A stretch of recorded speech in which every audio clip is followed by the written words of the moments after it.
तुम्हाला माहीत आहे का, पनीरची ही रेसिपी तुम्ही एकदम कमी साहित्यात, कमी मसाल्यांचा वापर करून आणि कमी वेळात बनवू शकता. त्यासाठी गॅसवर पॅन गरम करायला ठेवला आहे. त्यामध्ये 3 मोठे चमचे तेल घालायचं. तेल गरम झालं की अर्धा चमचा जिरे घालायचे. जिरे छान फुलले, तडतडले की 2 ते 3 चिरलेल्या हिरव्या मिरच्या आणि एक मोठा चिरलेला कांदा घालायचा. कांदा गुलाबी रंग येईपर्यंत परतून घ्यायचा. त्यानंतर एक चिरलेला टोमॅटो घालायचा. त्यासोबतच थोडीशी कोथिंबीर घालायची आणि थोडंसं मीठ घालायचं आणि टोमॅटो छान मऊसूद होईपर्यंत परतून घ्यायचा. त्यानंतर पावडर मसाल्यामध्ये एक छोटा अर्धा चमचा हळद, 1 चमचा काश्मीरी लाल मिरची पावडर, 1 चमचा धणे पावडर, अर्धा चमचा गरम मसाला घालायचा. पावडर मसाले एक अर्धा मिनिट परतून घ्यायचे.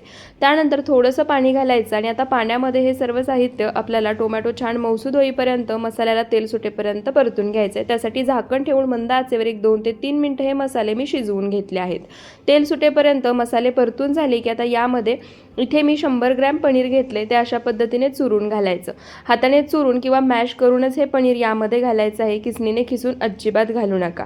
त्यानंतर चवीनुसार मीठ घालायचं, बारीक चिरलेली कोथिंबीर घालायची आणि आता पुन्हा हे पनीर मसाल्यासोबत मिक्स करून एक 2 ते 3 मिनिटं छान असं परतून घ्यायचं. पनीर मसाल्यासोबत परतून घेताना गॅसचा फ्लेम मीडियम टू लोच ठेवायचा आहे. नंतर झाकण ठेवून एक वाफ काढायची.